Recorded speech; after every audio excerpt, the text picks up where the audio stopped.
ऐसा विशाल ग्रंथ आखिर लिखा किसने और कैसे लिखा गया एक सांस में इतना महाज्ञान। आइए सुनते हैं एक दिव्य कथा, वेद व्यास और श्री गणेश जी की एक ज्ञान और तपस्या की कथा।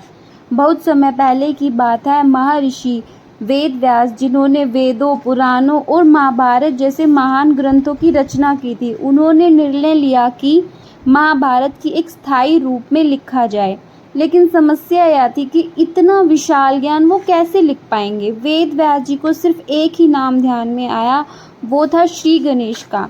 वेद व्यास जी गणेश जी के पास जाते हैं और बोलते हैं, हे गणेश जी, मैं एक अमर ग्रंथ की रचना करना चाहता हूँ, पर उसे लिखने के लिए मुझे आपकी सहायता चाहिए।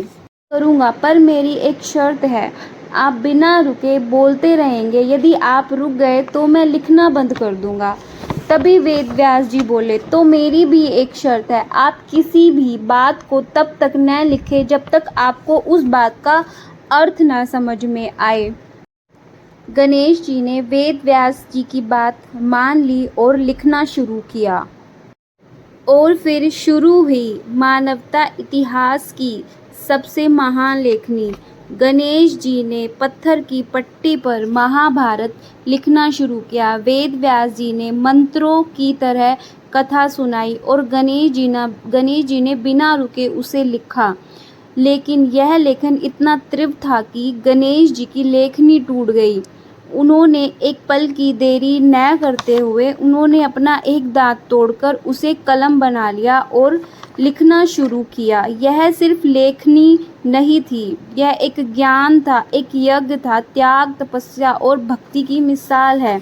इसीलिए श्री गणेश को लेखक देवता, विद्या स्वामी और एक दंत भी कहा जाता है। वेद व्यास की वाणी और गणेश जी की लेखनी ने मिलकर इतिहास का सबसे बड़ा ग्रंथ रचा। अगर आपको यह कथा ज्ञानवर्धक और प्रेरणादायक लगे तो इसे अपने मित्रों तक जरूर पहुंचाएं और हमारे इस चैनल को सब्सक्राइब करें। गणपति बाप्पा मोरया, विघ्नहर्ता, मंगल मूर्ति। जय।